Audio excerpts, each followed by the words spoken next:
Halo. Ya,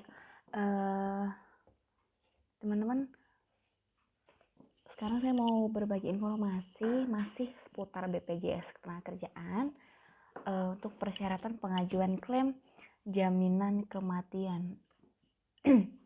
Oke, informasi penting yang teman-teman harus tahu, manfaat baru program jaminan kematian di BPJS Sosial itu per 3 Desember 2019 itu sebesar 42 juta ya. 42 juta, jadi mengalami peningkatan yang amat sangat banyak dari yang sebelumnya 24 juta, jadi hampir 2 kali lipat ya naiknya ya. Dimana untuk beasiswanya juga sendiri mengalami penaikan juga, dimana yang sebelumnya 12 juta, nah yang sekarang itu dengan ahli waris yang memiliki anak atau setelah kerja memiliki anak bersekolah, usia sekolah itu akan ditanggung sampai kuliah. Jadi untuk perhitungannya kurang lebih 175 juta gitu. Jadi peningkatannya mungkin lebih dari 100% ya, lebih lah ya. 12 juta ke 175 juta jelas berbeda dan lebih besar pastinya. Nah, saya mau informasikan juga perlu teman-teman ketahui untuk manfaat program jaminan kematian itu atau santunan kematian itu diberikan kepada tenaga kerja yang meninggal pada saat status kepesertaan di BPJS Nakerja itu masih aktif atau masih dibayar iurannya di bulan meninggal. Nah, contoh misalnya si tenaga kerja tersebut meninggalnya tanggal 1 Mei 2020. Nah, si perusahaan tempat peserta itu bekerja harus membayarkan iurannya di bulan tersebut, di bulan si peserta tersebut meninggal dunia. Sehingga iuran Mei-nya dibayar, pengajuan klaimnya baru bisa dilakukan di bulan berikutnya, yaitu di bulan Juni. Nah, kenapa seperti itu? Ya, memang harus seperti itu. Kalau misalnya si tenaga kerja tidak dibayar iurannya di bulan meninggal, itu berarti tenaga kerjanya meninggal tidak aktif masa kepesertaannya atau tidak bekerja statusnya, seperti itu. Jadi kita lihatnya itu di bulan meninggal, tidak patokan ke tanggal ya, di bulan meninggal. Jadi kewajiban oleh perusahaan, nah bagi perusahaan-perusahaan yang nonton nih videonya, wajib membayarkan ya si tenaga kerja atau tenaga kerja yang meninggal dunia di bulan meninggal dunia harus dibayarkan iurannya, seperti itu. Bukan karena awak harusnya gajian tiap tanggal 25, jadi ketika dia meninggal sebelum tanggal 25 jadi nggak dibayar, seperti itu. Itu up to you, perusahaan terserah mau bayar gaji atau tidak di bulan dia meninggal. Namun kewajiban perusahaan membayar iuran BPJS Ketenagakerjaannya di bulan dia meninggal. Supaya apa? Supaya kelihatan memang si tenaga tersebut statusnya masih bekerja pada saat meninggal. Jadi berhak atas santunan kematian sejumlah yang saya sebutkan tadi, yang jumlahnya fantastis. Oke? Nah, untuk ahli waris, ada beberapa ahli waris jika tenaga kerjanya sudah berkeluarga atau sudah menikah, itu ahli warisnya jatuh kepada istri.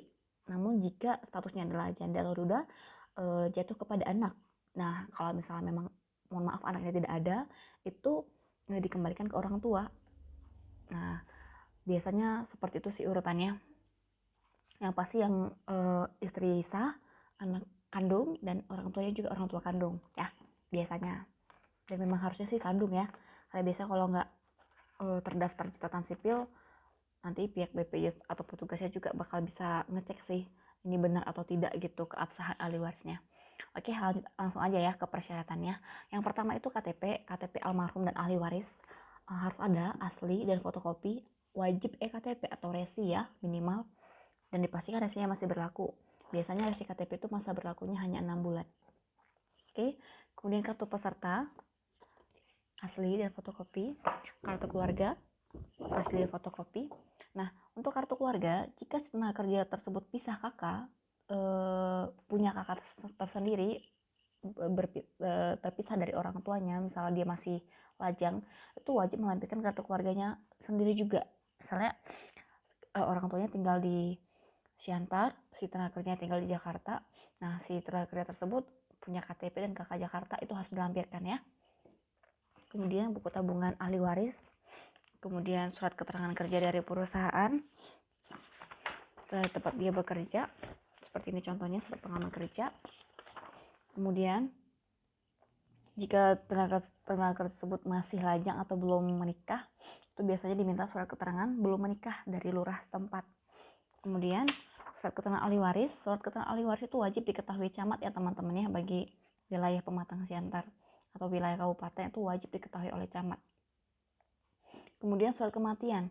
Nah, untuk surat kematian dipastikan tanggal meninggalnya itu sesuai dengan tanggal meninggal di surat keterangan ahli waris. Untuk jika meninggalnya di rumah sakit itu wajib melampirkan surat keterangan meninggal dari rumah sakit. Nah, untuk manfaat baru ini sementara setahu saya BPJS Sostek menerapkan akte kematian. Nah, akte kematian itu dapatnya dari mana? Akte kematian itu didapatkan atau diurus di catatan sipil. Jadi setelah surat kematian atau surat kematian dari lurah atau rumah sakit keluar, itu biasanya ahli waris langsung ngurus ke catatan sipil untuk minta akte kematian. Nah, lebih kuat lagi sebenarnya kalau pakai akte kematian ya teman-teman ya. Oke, kemudian formulirnya juga ada ya, beda dengan formulir yang tadi saya jelas di video-video yang sebelumnya. Ini formulir jaminan kematian. Jadi di kopsurnya juga ada jaminan kematian dan hari tua, itu satu paket. Oke.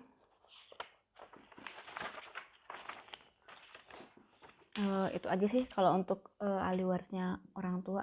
Tapi kalau misalnya ahli warisnya adalah istri atau suami, itu biasanya melampirkan buku nikah.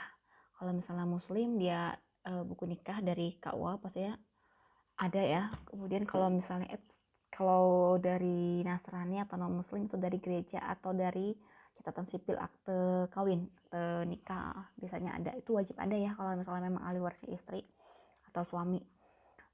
Kalau misalnya ahli warisnya anak nih yang meninggal, contohnya bapaknya, mamanya juga sudah tidak ada, jadi ahli warisnya anak, itu biasanya surat kuasa dari anak-anaknya. Misalnya anaknya ada 5, itu anak yang kelima ini buat satu surat kuasa menguasakan ke siapa pengajuan klaim itu diproses ke siapa, ke rekening atas nama siapa, seperti itu. Jadi si anak tersebut yang mengurus pengajuannya sehingga tidak ada percekcokan atau kesalahpahaman di kemudian hari. Nah, untuk proses pengajuannya sih dalam masa pandemi ini COVID-19 ini, pengajuannya bisa langsung datang ke kantor BPJS Naker yang terdekat dengan membawa semua dokumen asli dan fotokopi. Nanti akan di kantor BPJS Nakerjaan akan disterilkan dulu berkasnya, kemudian akan diperiksa oleh petugas, nanti akan segera diwawancara oleh petugas jika memang sudah memenuhi persyaratan.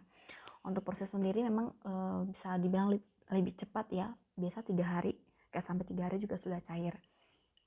Seperti itu. Nah, Kak, gimana nih?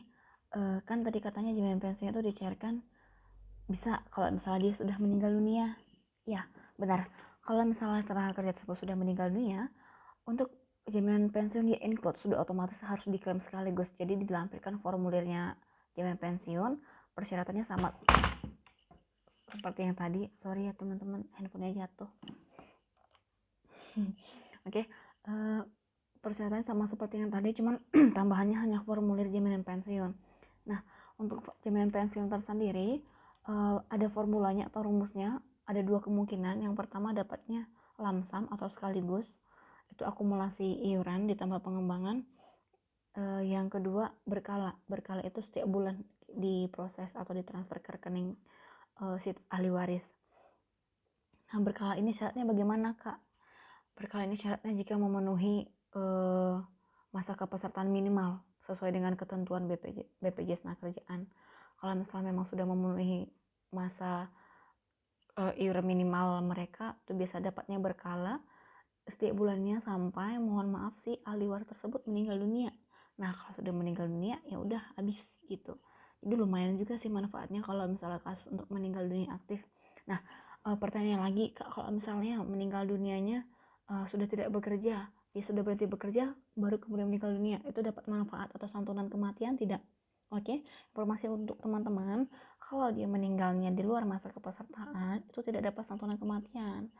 Jadi pengajuannya hanya untuk tabungannya saja, tidak ada beasiswa, tidak ada santunan kematian yang saya sebutkan tadi gitu. Untuk jaminan pensiun tetap bisa diajukan juga sekalipun dia meninggal tidak aktif. Cuman untuk berkala atau lamsamnya tergantung, nanti ada formulanya dari BPJS Tenagakerjaan akan mengecek dapatnya lamsam atau berkala seperti itu. Nah, kayaknya nggak terlalu susah sih untuk pengajuannya, karena di mindset teman-teman sih biasanya pasti ribet, susah atau apa. Sebenarnya nggak terlalu susah, tambahannya adalah dokumen pendukungnya saja gitu. Untuk persyaratannya hampir sama seperti kita mengajukan jaminan hari tua, tambahannya hanya buku nikah jika memang suami atau istri. Kemudian kalau misalnya anak atau orang tua hanya melampirkan surat keterangan belum menikah dari lurah setempat atau surat kuasa dari anak-anaknya gitu. Sebenarnya nggak terlalu sulit nih. Kalau surat keterangan ahli waris itu wajib dikeluarkan oleh pihak kelurahan dan diketahui camat. Jadi itu bukan suatu hal yang nggak bisa dilengkapin sih menurut saya ya. Tuh. Oke, mudah-mudahan video ini membantu. Nanti kalau misalnya teman-teman ada pertanyaan boleh sisipkan di komentar sebisanya nanti saya akan jawab. Terima kasih.